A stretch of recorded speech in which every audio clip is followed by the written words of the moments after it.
Just to introduce myself, I'm Claire. I use she, her pronouns. In terms of POIs, please put them either in the chat or you can use the Zoom raise hand function. Just please don't unmute. Cool.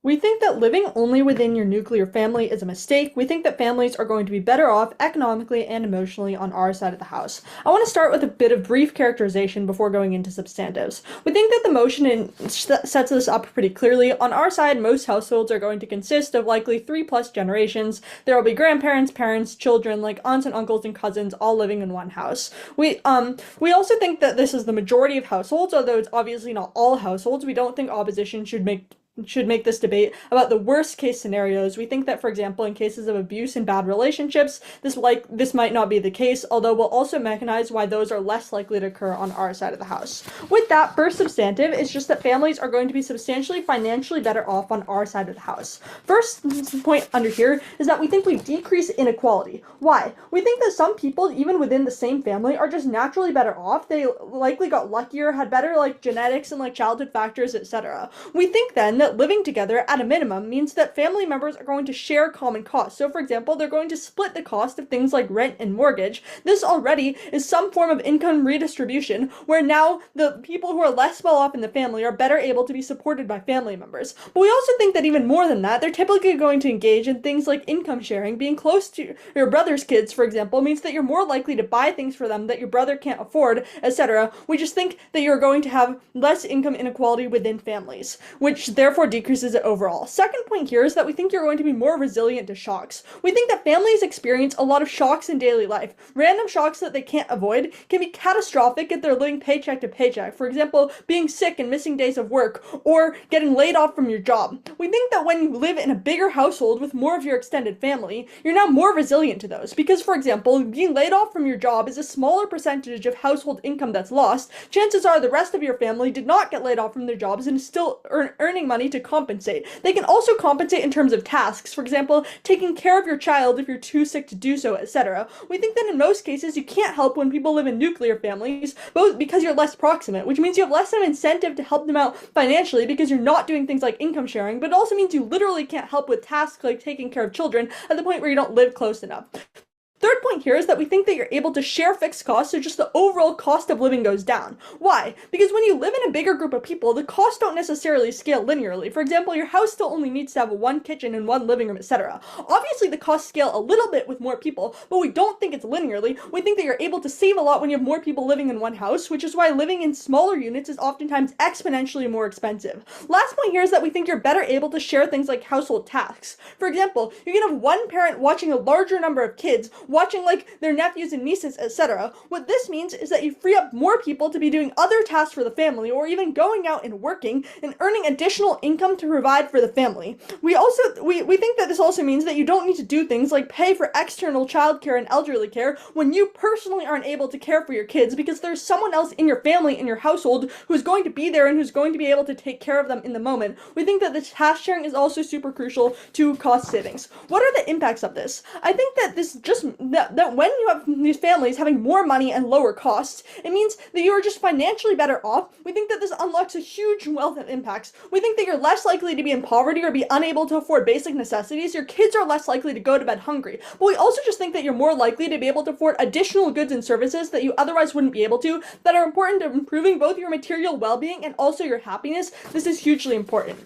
Second substantive from OG is that we think that living with your extended family provides a better living situation for vulnerable family members. There are three groups I want to talk about: children, the elderly, and women. Let's start with children. We think that your children are better off when you live in an extended family, when they both have more kids around because they have, for example, cousins around, but they also have more adults around because of grandparents and aunts and uncles. Why is this so beneficial? I think that firstly, they just get things like social ties from other kids, and they learn to socialize for a younger age. Even if they don't have siblings, or they don't have siblings super close in age, they are likely to have cousins too, and so they just have more kids kids that they can interact with even before starting school. We think that this is key to their long-term well-being at the point where they're more likely to like kind of know how to socialize when they enter school. Even if they're in a hard situation in school, they have kids who they can spend time with at home. We think that it's oftentimes hard for parents to do things like ensure that their kid is having like playdates, etc. It's a lot easier when they have built-in playmates at home. Secondly, we think that kids have more adults to turn to. We think that kids might do things. We think that sometimes kids don't feel like they can turn to their parents for the biggest issues that they're facing. Maybe they feel misunderstood by their parents. But when they have access to more adults, like their grandparents, aunts, or uncles, we think that they just have more people that they can turn to when they're going through struggles so that they can get advice, so that problems can be caught earlier by trusted adults.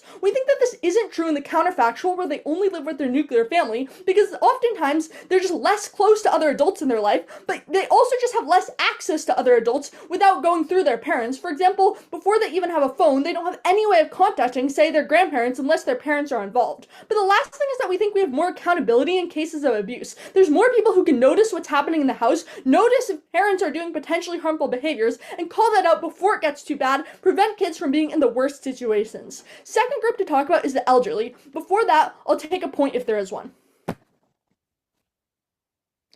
Cool. All right, let's talk about the elderly. We think that in the status quo, elder abandonment is often a problem when they aren't living with, for example, their kids and their extended families. We think that they're oftentimes likely to be living alone because that's cheaper because oftentimes their families don't have the ability to, for example, pay to put them in an extended care home. Why do we think that this is bad? We think that they're oftentimes going to be very lonely. They're going to be depressed because of the loneliness, and many times they won't even know that that is the root cause. We also just think that they're unlikely to do things like ask for help, but the point where cognitive deterioration often prevents them from doing it, but they're also just embarrassed and don't want to feel like a burden. And the last thing is we think that it's really important for them to have people around in case of emergencies. For example, if they fall, when they're living with their extended family, there's someone around to take care of them, to call 911, etc. So we think that like you just get better social ties and better material well-being. Last group to talk about is women. We think firstly, women are just less likely to experience things like abuse from their spouses at the point where there are more like people around. We also just think that they're less likely to be forced into strict gender roles. Why? As I've already explained, when you only need one person to be doing the household tasks or doing things like taking care of children at any given time, there's now more of an incentive for women to do things like go out and get a job. We think that they are better able to, for example, have financial independence. But we also just think that you can have other role models in your family. A lot of times you can't see into the inner workings of other families. When you can see a lot of family dynamics in the same household, you can see what's better. Women can see examples of like other women in their family being treated better, and I think that they are better able to ask to escape gender roles. They are better supported on our side of the house. For all of these reasons, we think that your family is just a lot better off both financially and emotionally. Very proud to stand on OG.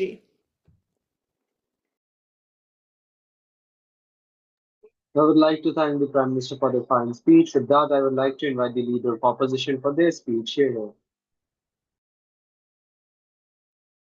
Am I audible? Yes, loud and clear. Sure. My name is Camela, she, her pronouns. I would like the POIs through voice because I would not be looking at the chat. Starting in 3, 2, 1.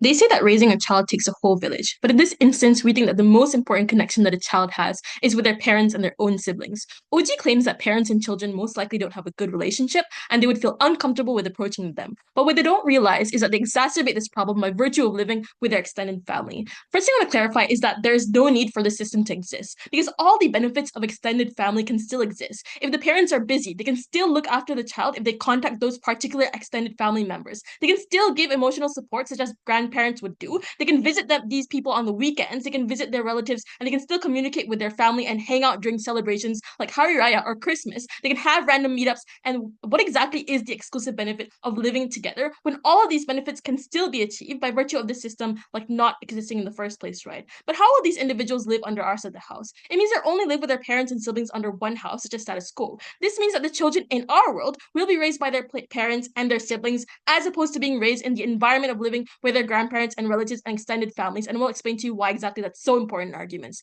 But let's deal with OG's claim about being financially stable in this type of living. Because number one, we think that if money really was the most important factor in this debate, people would just not choose to have children or have really small families. But secondly, by right, if government claims that they can share rents and live in the same units, we think that the concentration of people in one household likely means that they will live closely together in one house, which means you won't be likely able to have enough space for yourself as an individual. Note that we have to reimagine a world where everybody is living with their extended families, which means regardless of your socioeconomic background, you have to live in one space with your family itself.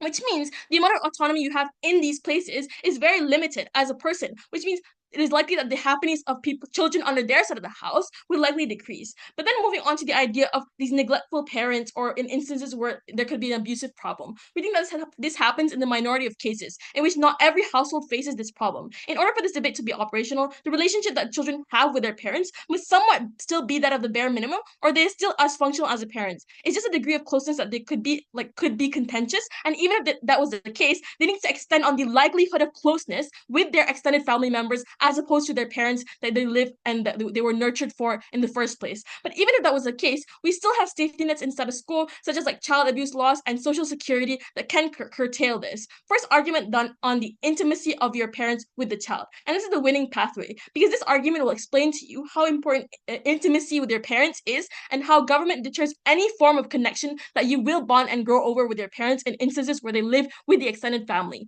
What are the things you can do with your nuclear family? Where you can go and talk about something. The way parents raise their kids under this system is based on their parenting style and does not have to take into account their other parents in that household's parenting style, which involves like their own siblings, right? Which means you're able to end up getting a stronger relationship because you become more attentive to one another's emotional needs under the nuclear family, because you're able to cater to them specifically and not your nephews or nieces under their side of the house. But there is no exclusivity in parenting in Gov, because you're not the only one to take care of your child. There's no emotional connection between the parents and the kid, because the parents would have to take care of another kid as well. Which means that there's less likely for parents to have a special bond with their children, and this is very harmful because number one, the parents would not take into consideration exactly what is the need of their kids, because they have to take care of other kids as well. Like they say that there are some parents that have jobs and some that are laid off, which means that these parents would also need to take care of other kids, and some might be introverted, but living in such huge family forces them to not be forces them to be in an uncomfortable situation. Firstly, you end up getting under our side, you end up getting stronger relationships because you become more attentive to one another's emotional needs. That is to say, when you spend just a greater quantity of time talking to one another, you end up knowing the kind of things that make each other tick. You see what annoys people. When it comes to things like conflict resolution, you know when someone else might be emotionally sensitive, so you know that like your kid is being bullied at school, you can spend a greater amount of time or quantity of time talking to them. You're going to be extra sensitive on those particular types of days. But when you just know each other a lot more better, it allows you to know each other's triggers, to know each other's insecurities, and to know what other people gravely need or love, that you're able to reciprocally fulfill right under our side of the house. And this will only happen exclusively if the parents are more attentive under our side. But it's a lot harder for children to be vulnerable under their side, since they have to act cool in front of their friends or cousins all the time. Even though they have lived together, humans will still feel ashamed to be vulnerable and speak their heart out. And having to limit your emotional expression as a kid is more likely going to happen on their side when you have the repressed feelings and not likely be able to express themselves and who they are as a person under their side. Because children have to be alone too sometimes for them to discover their own self and what their interests are, instead of having so much influence from their peers and constantly having people around them like their cousins and like their other relatives. The weighing for the parent-child relationship is the most important thing in the debate, since it's very important for people with both their parents and their siblings, who also can spend a greater quantity of time with having someone they feel like they can confide in, because family often tends to be much greater concept than like the fickleness of friends who have an ebb and flow throughout our life. Second argument then on how we agreed that raising a child is hard, but how do we solve it any better? Before 6 POIs. Nope, your eyes. Great. So firstly, we don't reinforce gender stereotypes, in which only the women will need to be the working heads of the household. Note that living together with extended family just means that there is an easier justification for these people to subject the women in the household to take care of all the needs of the family. The difference here is under our side, we change what happens in that instance. Because in status quo, it's better to change because parents will need to democratize how they will raise these children between themselves. And how exactly will they do this? Firstly, how they decide the role, what they should play as a parent, who will be the breadwinner, and who will nurture the children in instances where both parents decide to do so. They will need to find ways to allocate time for their child. But secondly, how they delegate tasks in a household. Maybe the dad will take care of more of the transport of the kids while the mother can rest after cooking. More roles being played in status quo is the reason why families can survive and have peaceful family. It takes an amount of effort, but this is all worth it considering how much discontent being able to maintain good relationships with their extended family would benefit all the actors. The comparative here is their side will never be able to do this because there's no room on how to decide how their children will likely play their part in the household. The impact here is there will always be space for these children to be complacent in their duties on their side and their responsibilities.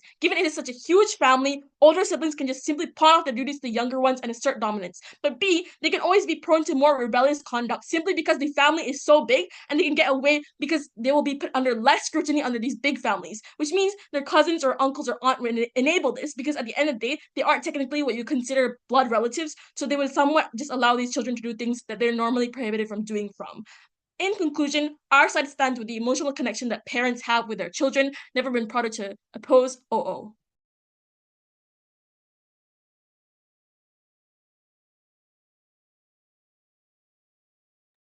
I would like to thank the leader of opposition for that fine speech. With that, I invite the Deputy Prime Minister for their speech. Jehiel.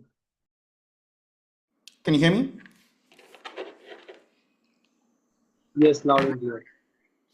Great.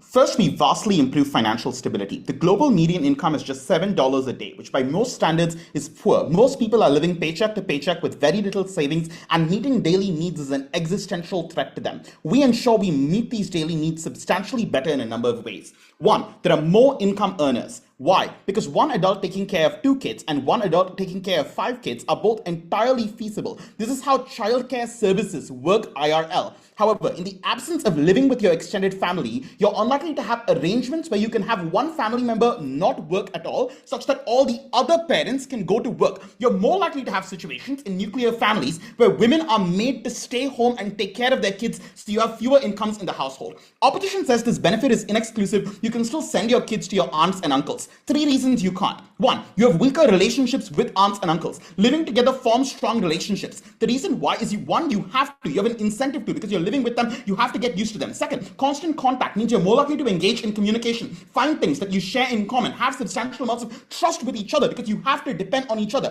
In the absence of that, people have limited emotional capital. They have limited capacity to keep track of every relative of theirs, where they are living, how to communicate with them. So if they're living separately, you are literally less close to them, so you're less likely to be able to ask for a favor. You're more likely to turn down favors.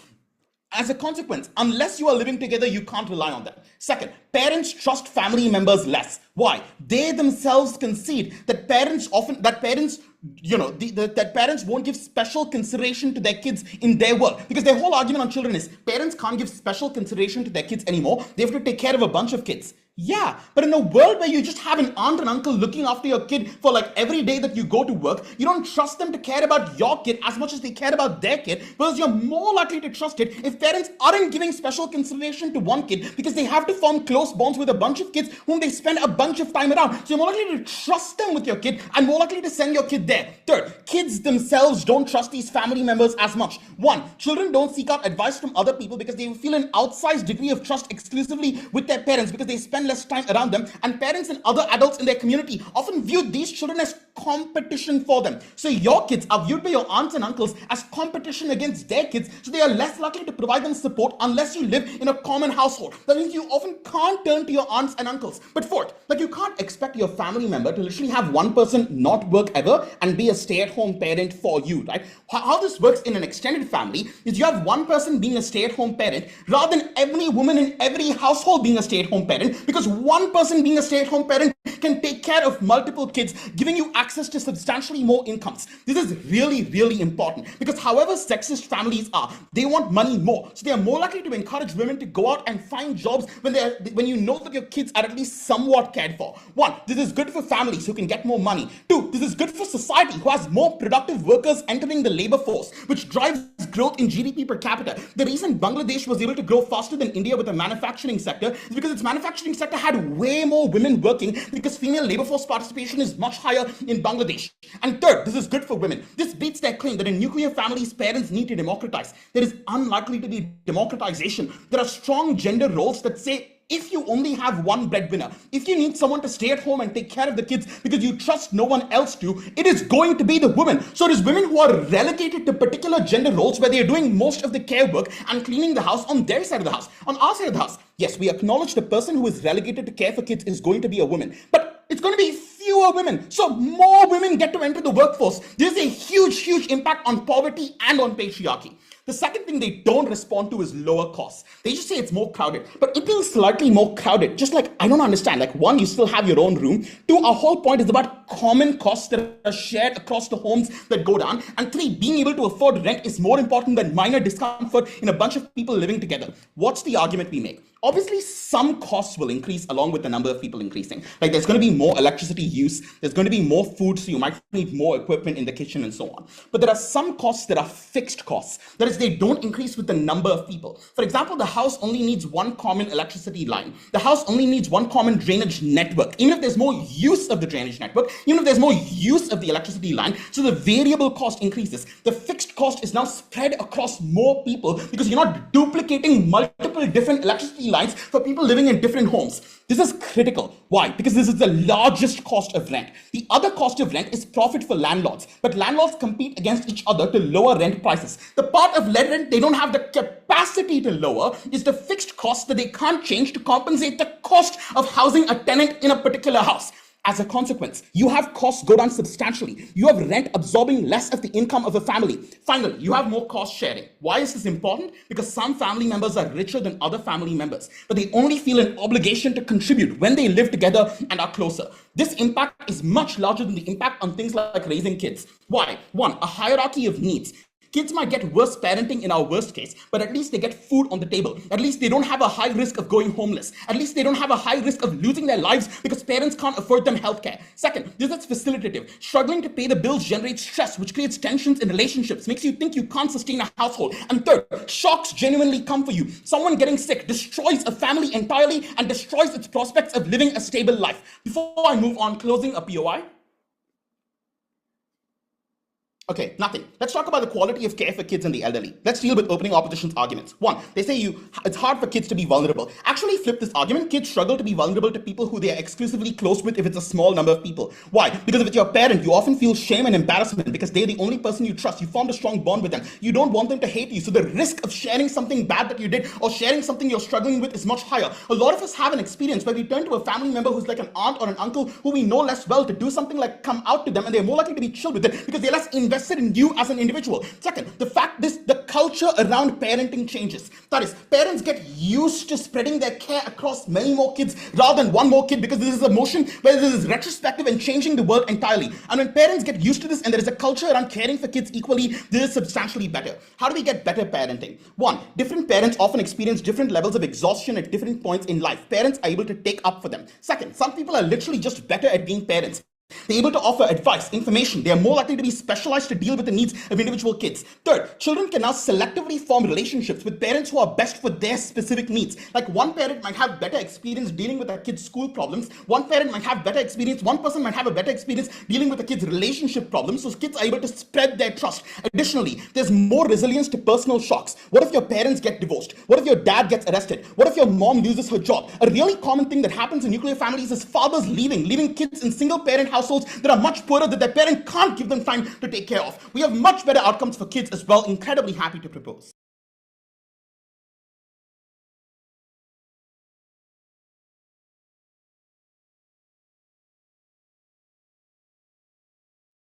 I would like to thank the Deputy Prime Minister for that fine speech. With that, I would like to invite the Deputy Leader of Opposition for their speech, Jehiel.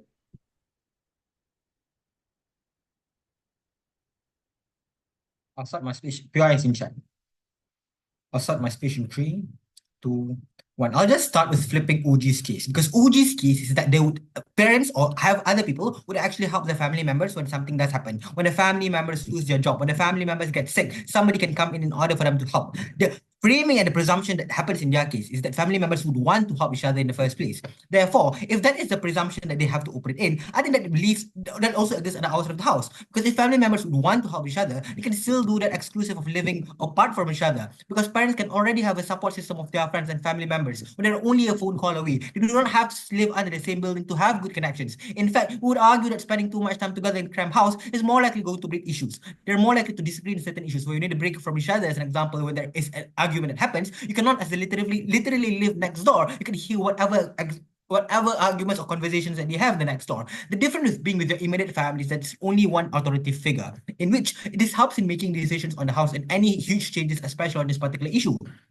Secondly, when you have to discuss so many domestic issues with so many different people, it is when the power dynamics would come in. Because some people pay more, is the point where this would breed a lot more discontent within each other, because you can just simply disregard their rents because they pay less to the house, or because they contribute less to the house, or maybe because they lost their job and do not earn as much. That's where they have less to see. In which this is at the point in time where they would create a lot more discontent. In fact, I know comparative is much easier. If that family member is poorer, they can just live apart in a smaller house. We can have much more alone time apart from each other. When they have a lot more living within their own means. Thirdly, people need time away. Being in the same house with rooms next to each other does not help. Especially, the context of this debate that they would have failed to take into account is that there are fathers who do not want to give up against each other for any decision. Unfortunately, this is how most families are. That is the authoritative figure where most fights would happen within each other, your father with your uncle, or your uncle within each other, because they would literally disagree with each other all the time. They can assume that this would happen. They would have to prove that the relationship in the house would all be a good one. They do not manage to do that. In fact, we have proven to you that our case is much more independent. Even if the relationship is bad, we think that living apart would actually mean much more, because this contains the idea that living together forms stronger relationships. If people keep having arguments with each other, living together does not form stronger relationships. I do not talk with my sibling next door because I hate her, and it's exactly what happened, especially between parents of families that hate each other at this point in time. The case is different with parent-child relationships, when there is a lot more intimate relationships between them, and having a more authoritative figure that decides everything for the house is much better, because there is a lot more discussion that could happen only between the couple that actually exists in the house, instead of having to take into account the consideration of 10 other couples that lives inside the house. Secondly, on economical benefits, they argue is that when there is a layoff, they can help each other financially. My first response to the argument still applies here, because it can already happen by giving them some money. This does not exclusively have to happen by living under the same roof, because my uncle is a drug addict and he does not have a job, but my father gives him the money even if we're living apart. And you think this is better because you would care less about, because you would have lesser personal relationship with this particular person. And this is the case, and the only way for their case to work is that siblings care about each other. That's why you want to help them. You can have that as well on the outside of the house. Relationship of parents and children matter more than the amount of friends and the play friends that they have, because this is the exclusive impacts that only OO can have, since they can be much more vulnerable to their parents, since there's a special emotional connection that happens between them. If they feel connected with their parents, if they don't feel connected with their parents and they feel disconnected with them, and they want to feel connected more with their family members, they don't necessarily have to live with them. You can still have someone who listens to all your rants, even if you're living apart. Our phone is a thing right now. How do we care for elderly? This is also a huge contention by the outside of the house. If they would actually care about their old grandparents, they would still do it anyway, despite living together or not. There are so many ways in order for you to circumvent this. They can still live close to each other, or maybe one sibling can live with their parents in order for them to take care of them. This argument is exclusive. In fact, we think under your side of the house, this problem is especially going to be much more worse. Why so? Because the family matters do not have, because all the family matters will not have any outside influence, particularly from their parents, but a stranger would have to serve the otherwise patriarchal family. This case is about in-laws, in which the in-laws would have to suffer more in order for them to take care of their husband's parents, since the argument mechanism by Camela still stands that the system would remain the same, since the gender stereotypes would only be exacerbated. They would have to suffer more and would have to serve the house. They are mere mates and not treated as human beings, because they're marrying into a patriarchal family, which is the traditional trend of most families. The expectation on a woman since the beginning of time is to take care of the household and not to have their own career. At least in the school, women have to care less about their family care less for a smaller family, allowing them much more freedom than a huge house, which more likely requires a lot more job and domestic works to be done. There's a lot more food to be cooked. There's a lot more dishes to be washed, in which I think that the most of the burden would fall into this woman in this job cannot escape all these things. You would have to spend more time at home since there's a lot more time to be, there's a lot more tasks to be done. Women would have to spend much more time taking care of the sick elderlies. The gender stereotypes would only be enforced a lot more in the years of the house. All these responses should be enough for us to win the clash in opening. The conclusion to Uji is simple. If their case is on sometimes that parents didn't help in raising their child, they could still exist either way. You can go help your friends and family members if they're living outstation or if they're having some other problem. Living together is not the necessary mechanism to achieve all the benefits. But before that, sure, defend yourself, Uji. Point. We give you 4 reasons why you don't believe that you can trust a relative to take care of your kids as much and therefore and to quit their jobs for you. Patriarchal norms exist on both sides, but on our side, more women are able to go to work because one woman takes care of many kids. If your case is about trust, I think that living together does not necessarily breed trust for all the reasons that I proved to you back then. Secondly, if your case is about trust, we think trust can still exist even if you live apart within each other because it's still the same sibling that you live for 17 years together. You can still trust them, and especially because you know them personally. Trust have been built back then. It does not have to exist right now. You have to prove why this is the most important time for you to have that. The extension time, the alone time that children have is very important for their development. You can spend more time imagining things and sometimes have the chance to hang out with their friends and cousins if they wanted to. The compulsion of having to spend much more time with their family would only harm their own self-discovery, and they have so many people that heavily influence them without them getting be able to look for identity themselves. If a child is born into a conservative family but decided to be gay, they're more likely to be able to self-actualize on hours of the house. That is for 3 reasons. One, it is harder for you to be different since you have much more people that forces to follow the culture of the family. This is the way you were brought up with minimal self-actualization that's going to happen. Secondly, instead of having to only go against your parents, you have to go against the entire extended family, which means it's harder for you for change to happen. Thirdly, the impacts of being abandoned by extended family is much larger since everyone hates you and you depend a lot more on them. The impact is it is easy. Firstly, it's harder for people to self-actualize and come up with their true identity, and this only harms their development as a person.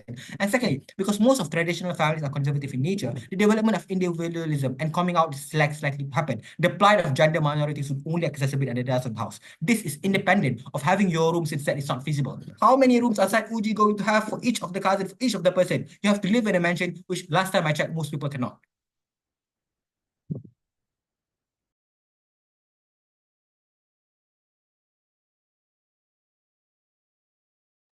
I would like to thank the Deputy Leader of Opposition for that fine speech. With that, we come to the end of the opening half of this debate. Moving on to the closing half, I would like to invite the Member of Government from Closing Government for their speech. Jehiel. Hi, just checking I'm audible. Yes, loud and clear. All right, thank you. Pronouns he, him, POIs in chat, please. Right then, starting my speech in 3, 2, 1. Fair few extensions from CG here. Firstly, on culture. Okay, and this is just really simple, which is just I think that there is a lot of culture that elderly people can uniquely provide, which gets passed down only when I think you have this prolonged exposure. Because I will note the alternative is just that you probably don't see your grandparents for a long time because you often live like quite far away from them because often like your parents have moved out to like do things like work. It's very, very likely that if you do not live together, you do not live very close because I think otherwise that like if you live very close, you just tend to live together automatically. Like that sort of is the state otherwise. So when you do move away, when you don't live with your grandparents, I think you live a bit far away. That's just to clear up why I don't think the benefits that we can claim on government bench are not exclusive as OO tries to claim. Okay, so then on culture, I think the first thing here is just that like there are things of stories, and that can just look like your history of your country. That can just look like your country's like religion and mythology, things like that, which grandparents can provide, which I do think provide a lot of meaning. That is because it's being told by your grandparents, one, so you feel like a pretty good connection to it, but also just because it ties into other things you probably buy into, things like your country's history, things like your religion, etc. And I just think that that helps to provide a lot of meaning when you do get it. You do get a lot more of that. It helps you connect with your grandparents as well. And overall, this culture just is quite good. And I'll just note that currently education is quite Eurocentric. That is like even in like India, you learn about Shakespeare and like when you study literature, things like that, when obviously India has its own fascinating literature. And I think this is just a way that you have counterbalance this. because obviously elderly people did not have this as much. Like when they were there, it was not as Eurocentric in terms of education, but also they were just exposed to these types of things more, and they are able to then pass down that knowledge. I think that knowledge is like uniquely good. It is something that people can ascribe a lot of meaning to, but it just is also very valuable in itself, because I think you ought not let these cultures die. These cultures are just things which add a lot of diversity and add a lot of value to the world. But I also think there is a religious aspect of this as well, which is just that elderly people are like probably more religious, and what that means is that you just strengthen your religious ties. And I will note that most people are obviously just religious, and most people are religious because of their family. So when you extend that further, it doesn't actually matter if the religion is right or not, right? Because religion is just there, I think, for most people to provide meaning to their life. And when you have a stronger religious tie, that just helps provide more meaning. So overall, I just think that we get more meaning for people. Obviously, this is super, super impactful, and just outweighs like most stuff in this debate, because this comes sort of prior to your own physical conditions. Because if you are mentally happy, I think you are able to deal with a lot of physical hardship, and because of that, I think that this is extremely important. Next, why we get better voting outcomes.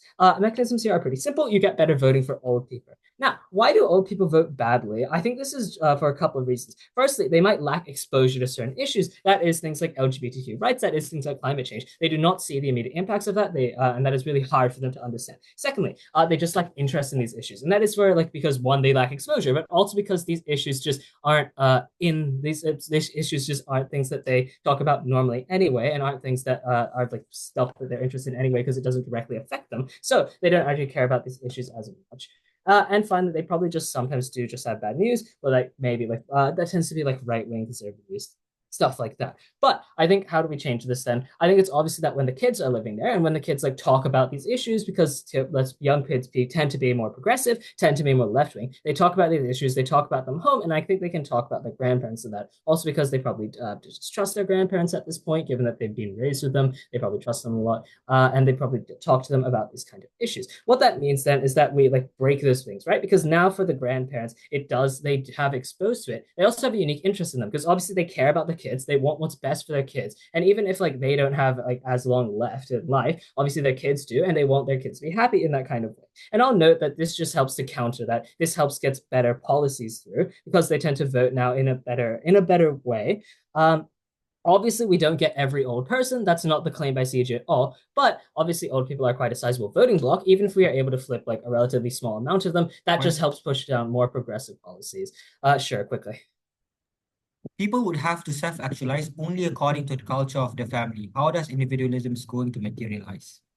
Because the way that people tend to become left-wing is through education, and obviously education happens under either side. It's when you go out, it's when you get exposed to things. That's why children tend to be very left-wing. That's why like university has a higher rate of being left-wing, because you're exposed to more people, etc. When you bring that culture then back home, you're able to talk about it either way. But I'll note that like if a household is really right-wing anyway, I don't think it makes a difference whether the grandparents are there or not. All right, so obviously note that like we're not going to get every old person, already talked about that, but you get a lot of good impacts because you get more progressive policy through. That just means that you're able to get more acceptance for like marginalized groups. That just means that you're able to get better policy through. That's obviously extremely important. That affects everyone in a really meaningful, tangible way. Very, very big thought there. Okay, next, why this is better for elderly people, bit of a vertical extension here. A couple of things. Firstly is that I think they can just interact with youth more. And I think this just brings joy to them, because obviously like grandparents tend to value their kids, and they tend to value their kids' kids, because that is seen as like a continuation of the line. There's this old like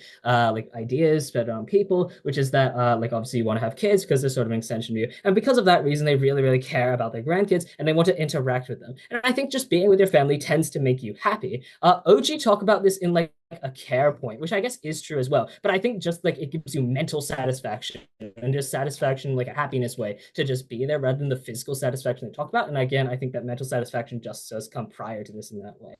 But and obviously like I think that like grandparents are kind of old, they're not going to be there forever. I think in this way they get like they get a lot of value out of this, and that helps them bring value to like when they like might be like almost dying, stuff like that. Plus I also think that kids just get like nostalgic memories, that is they like are able to interact with their grandparents. Note the alternative is that you probably just don't interact with them that much. Even if you are relatively close to them, it's just probably not something you do on a regular basis. But for those people who aren't that close to them anyway, obviously this is a massive win for our side, because now you're able to interact with them. So that's just a big benefit there. We're both of them, you get better memories. Finally, then, why housing is better. The mechanisms for this are pretty simple. There are less people in the housing market in general, which means that obviously supply is higher while demand goes down. Basic economics here. I think that this just results in housing prices having to go down to be more competitive. It just means you don't have as much of a housing crisis, things like that. But also people can collectively afford more because when you're when you're in like one of these blocks, you have more purchasing power as a whole. What that means is you can afford like better housing, stuff like that. Obviously, that is pretty impactful because housing is one of like the most important things. You build equity. You're also able to like build your own home. That is something that is pretty satisfactory that a lot of people like. So obviously, that's pretty impactful. So overall, 4 extensions then from CG. Each of them, I think, debate winning. Probably only each of them debate winning. So proud to close. I would like to thank the member of government for the fine speech. With that, I would like to invite the member of opposition for their speech. Here.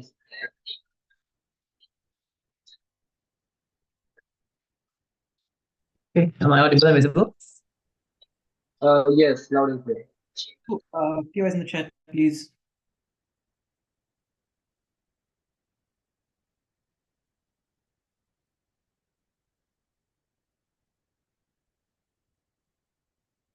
Starting my speech. 3, 2, 1. 2 extensions from closing opposition. The first on how the pressure to keep extended families together is likely to deprive individuals of being able to pursue opportunities. But second, about how being in an extended family is likely to be worse for elder care and why the alternative of elder care facilities is actually likely to be better. The first on how you deprive people of opportunities. Because to maintain these large families, you need to prevent people from leaving this family to pursue other opportunities. And the way you often do that is through massive social stigma, where you cut off people, for example, who leave the family to go to a different city to get a job or to get education, where you judge and condemn people and shun them from their community by portraying them as betrayers or portraying them as being selfish. And the reason for this is that people naturally incentivized to be selfish and pursue their own opportunities, which means you need some large social pressure to counteract those base incentives in order to keep the family together to begin with. This is important because it means that these social pressures mean that people cannot leave to pursue better opportunities. Because as a result of globalization and status quo, people can pursue things like jobs or education opportunities in other cities or other countries, but to do so would necessitate breaking up the family and moving to those cities where your job is. The problem is this would break up the extended family because different people have different interests and different opportunities in different cities. And that's the reason why in status quo, the extended family mechanism broke up and people went into nuclear families. But the problem is that this policy to forcibly keep extended families together is likely to deprive people of these opportunities. Why are these opportunities so important? Firstly, it's because people lose out on good opportunities like education and jobs, for example, which deprives them of the ability to pursue their passions. The ability for you to actually pursue a job that you actually care about, which might be in a different city, gives you massive amount of happiness and fulfillment, where you feel like you are actually doing something that makes you feel meaningful and makes you feel like you are contributing towards, towards the world. But secondly, you're also financially worse off.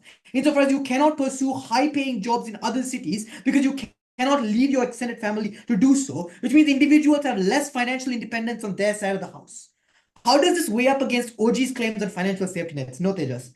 Firstly, the OG says that if you have large families, if you end up unemployed, for example, or end up going to jail, you have financial safety nets. Or we think there are alternative safety nets that exist in status quo, like welfare, for example, or unemployment benefits that states give individuals, means you don't actually have to rely on your extended family anymore because the state takes care of that. But secondly, I just think being able to pursue meaning is likely to be more important because on their side of the house, at best, even if you have your basic needs being met by your extended family, you are unlikely to be happy because you're likely to feel regret about the lost opportunity that you couldn't pursue, the dream job that you couldn't pursue because you were deprived of the opportunity of leaving this family. You're likely to feel resentment against your family for holding you back from being able to pursue your dream as a result of this kind of social pressure, which is why you're unlikely to have a happy family relationship either, at the point at which you blame your family for holding you back in this way. This we think is therefore likely to be more meaningful. If we're moving on to my second extension, yes, OG. 15 seconds. You won't portray people as traitors because pursuing opportunities means remittances back to your family. You want to avoid resentment. It's harder to leave on your side because you can't leave your nuclear family when it doesn't want you to leave. Our case outweighs because most people don't find easy opportunities. Most people can't go to college. Most people living on $7 a day can barely afford rent, let alone migrate. So our case applies to way more people.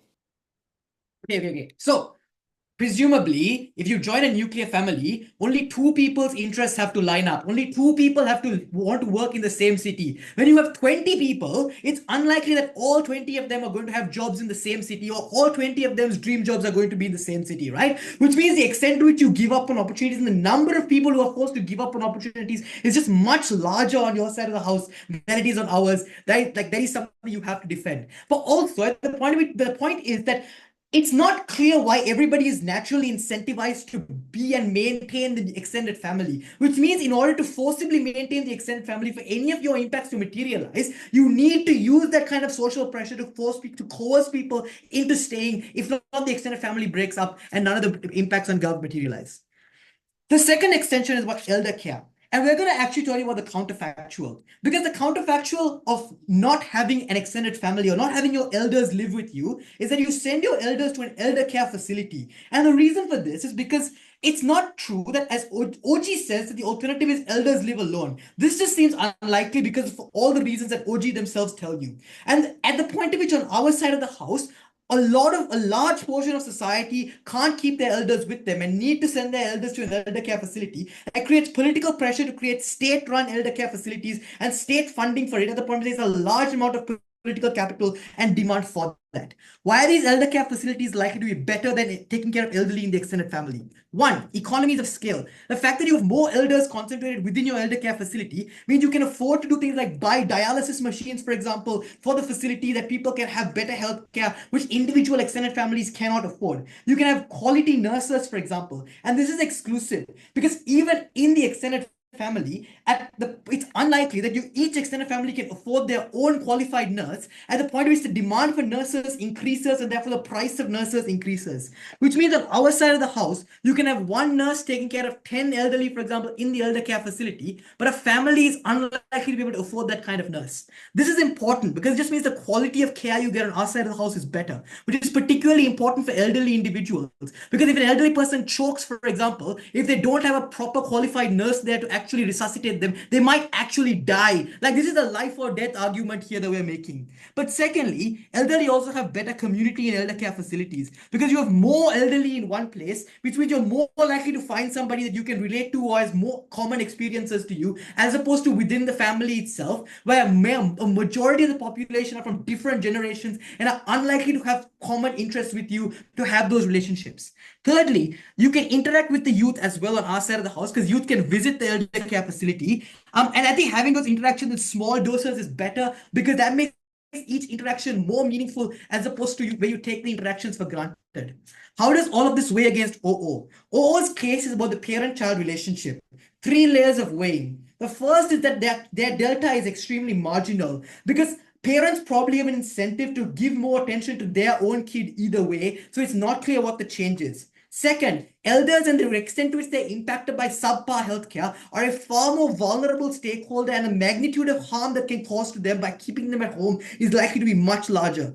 But thirdly, we benefit both the parents and the elderly, so even if they benefit the kids, we benefit a greater number of stakeholders on our side of the house. That's why CO takes the debate.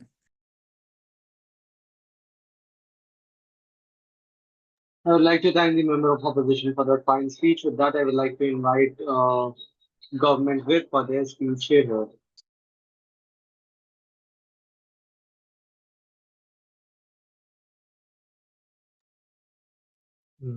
All right. Same preferences as last time. Him, POIs in chat. Give me 1 second.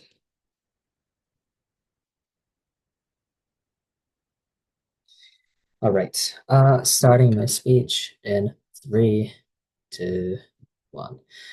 Firstly, just weighing our stuff since we didn't get any rebuttal, then rebutting CO, then rebutting OVO, and then weighing over G. All right, so firstly, impact.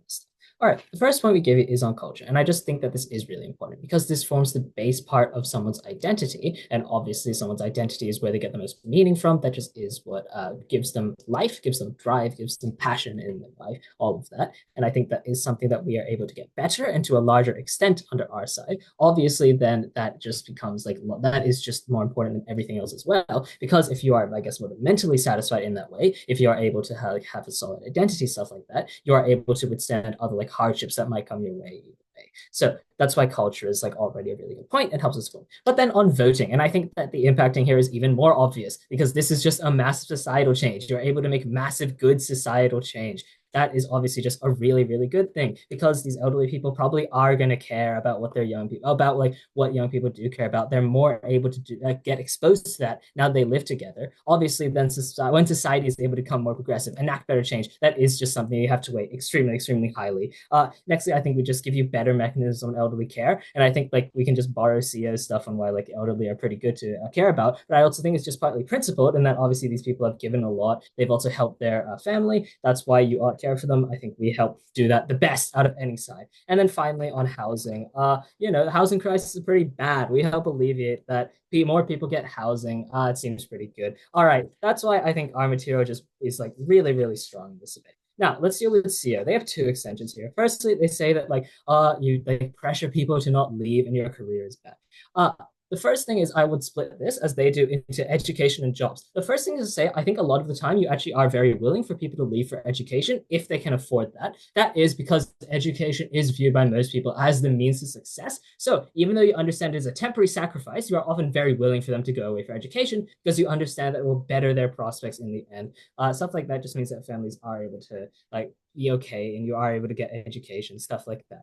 The next thing is then on jobs. I think this is somewhat true that like maybe you can't get a job in a different city, but I actually don't know why that is such a big harm because often like you would tend to live in your families in urbanized areas, and obviously these urbanized areas do just have a lot of availability of like employment and stuff you are able to work with. Even if you get less money, I actually think that this is something we are perfectly willing to trade off, given that you keep your familial connection. And I will note that is the thing that like people on their deathbed look back and remember. They remember all the moments with their family. They don't remember how much money they made, stuff like that. I'll also think like even worse, like I don't know, absolute worst case, you can probably possibly move with your family if like you're earning enough. Stuff like that just means it's pretty good. But I think also as OG points out, this just isn't accessible to most people. So this point is like really, really minimal in impact. Next on elderly care. They tell you the counterfactual is elderly care. And I think OG already deals with this, but I'll just say it again. This is just not true most of the time because it simply isn't affordable. Elderly care is not affordable to most people because it does cost a lot of money, obviously, because you have to have someone looking after you all the time. And that's why that's very unlikely to be it. But let's just go along and pretend that that's the counterfactual for the rest of this.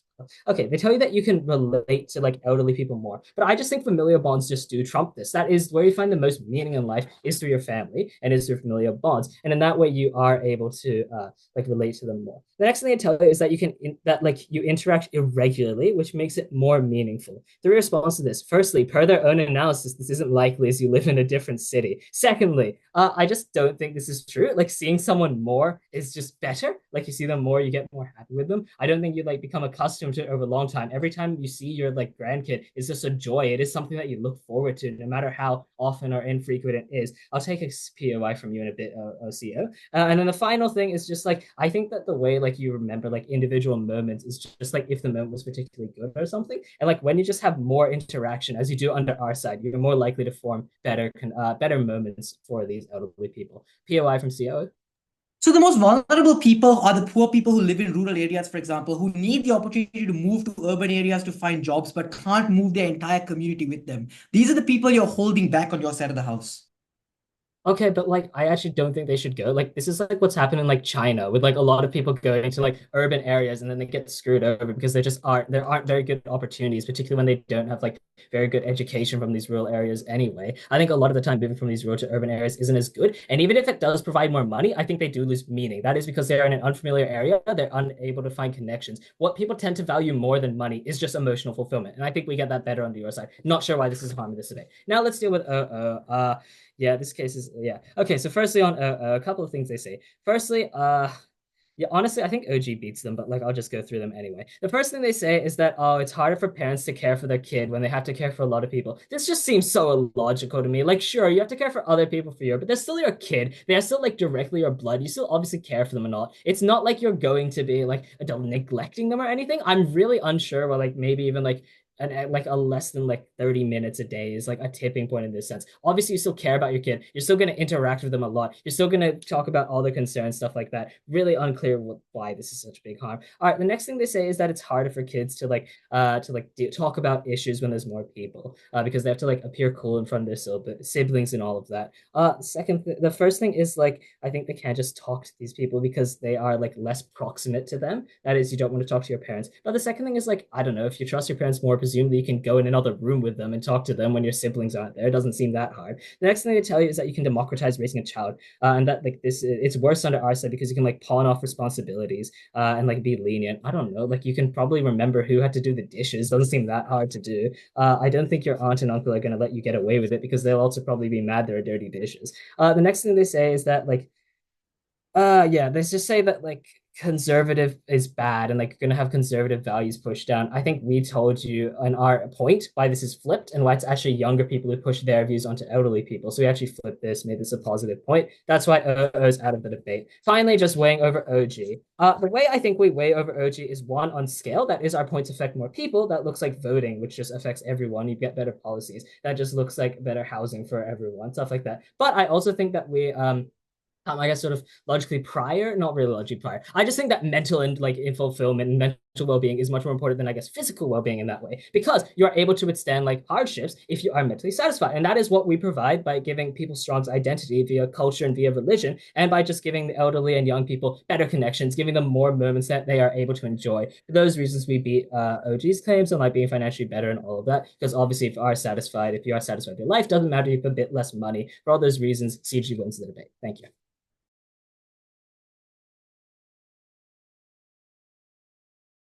I would like to thank the government for the fine speech. With that, we invite the final speaker for this round, opposition whip. Here. Hello, am I audible and visible? Yes, loud and clear. All right, great.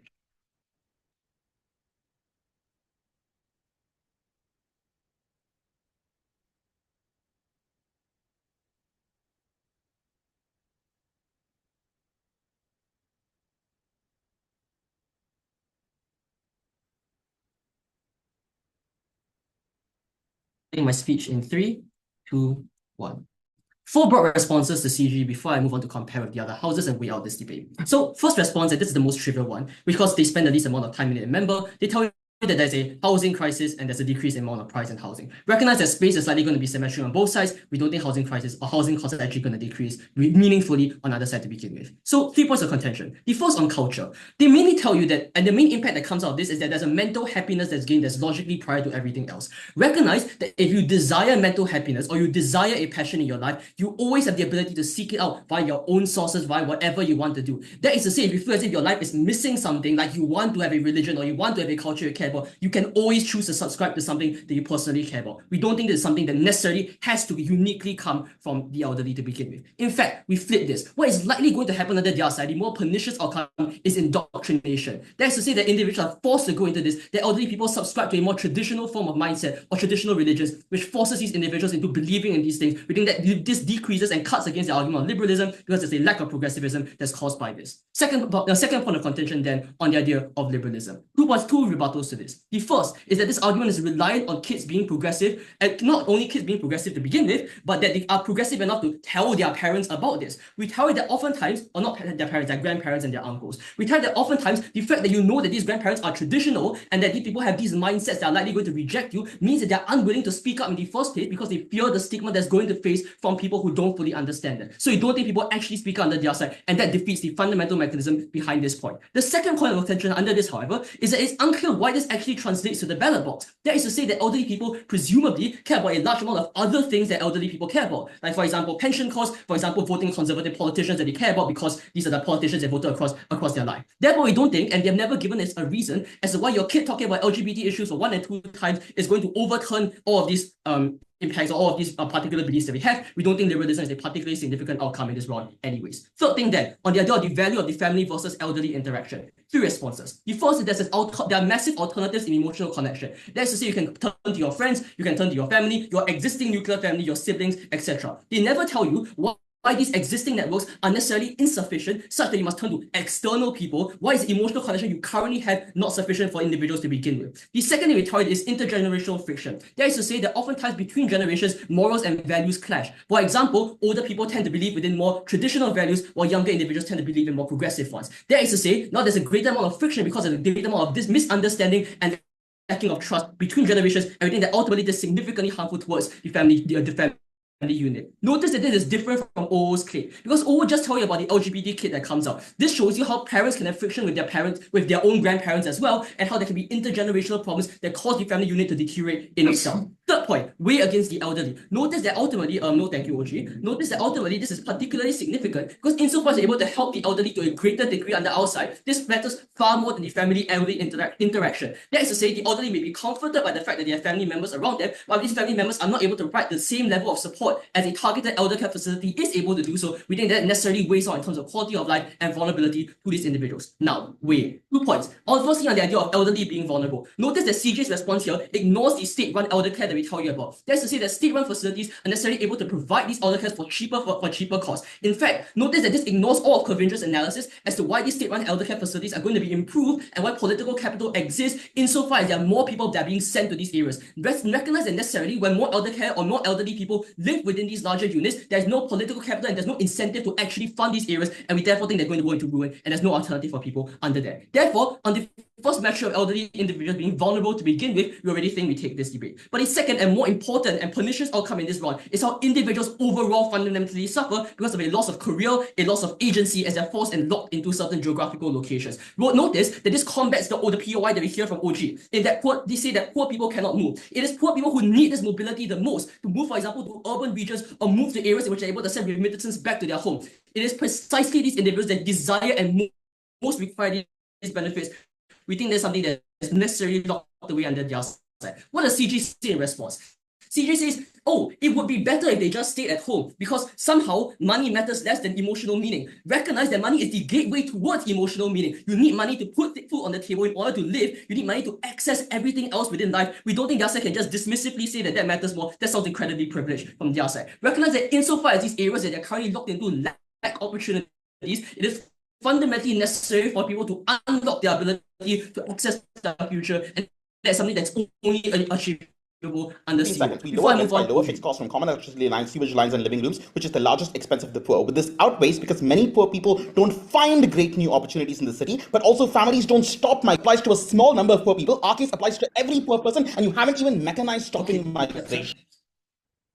All right, 4 responses to cause. Just about to get into that with the OG response. The first thing that I want to know on top of this is that families do care about people moving away because this destroys the idea of extended families living together. That's fundamentally the basis in which the OG policy or the government policy exists, that people must live together. If people are forced to go towards other cities or live within other areas, fundamentally this doesn't cohere with the government policy in itself. But 4 other responses to cause. The first idea is that their side doesn't actually give a reason as to why family members are inclined to help each other. Why is it the case that this random other person out of 20 in my household that I live together with, why do I suddenly have the compassion to help these individuals? Secondly, weigh this against the financial burden of the elderly. That is to say that people are financially burdened for a larger amount of individuals in their household, and necessarily this means that there's a larger amount of cost that's borne on them as well. The third thing is that there's the alternative of welfare in the worst case scenario. This is something that Kavindra already gives you to no response. The fourth thing is that remittances from these individuals who move away to work necessarily outweighs this cost as well, because people are more able to afford these costs insofar as more people are able to access opportunities and jobs outside of this. Quickly on the other idea that OG tells you, on gender roles, two responses. Firstly, how is this one poor thing under their side going to be chosen, right? Like ultimately recognize that there's an increased amount of burden, right? One parent cannot take care of all of these children, especially if they are newborn. It means it's going to ultimately decrease the quality of care for each of them. We don't think that's a worthy trade-off. Recognize that this is also in tension with their later argument, because they tell you later on that parents are very good at different things. This implies that they have many different parents doing many different things, which fundamentally undercuts the idea of gender roles in itself. They must accept that multiple women are going to go into these things to begin with. Very quickly on the O and why we win over. O mainly tells you on the parent-child relationship, but I show you why the parent-child relationship relationship is comparatively worse on government because of career loss. This flips OG because this demonstrates how ultimately parents are going to be significantly more jaded and less able to take care of their children insofar as they're facing all of these difficulties and facing all of these regrets. Recognize that we also outweigh our extension on elderly and familial conflict. That is to say, their sex OO's benefits are ultimately speculative and specialized attention versus the certain harm under our side. Even in OO's best case scenario, children have a strong trusting relationship with parents, but help a larger scale of individuals insofar as all of these people who are now forced to be locked into their scenarios are now a larger group of individuals we should care about. Because these reasons go seal. I would like to thank the opposition whip for that fine speech. With that, we come to the end of round 4 of East Malaysia Open 2024. It was a damn fine debate, guys. You guys can move out of the room. This is a closed round, so no OAs, no nothings. The feedbacks and ballots will be submitted post this round. Best of luck for breaks and future rounds. Bye bye. Thank you, everyone. Thank you for the debate and thank you for Ajahn.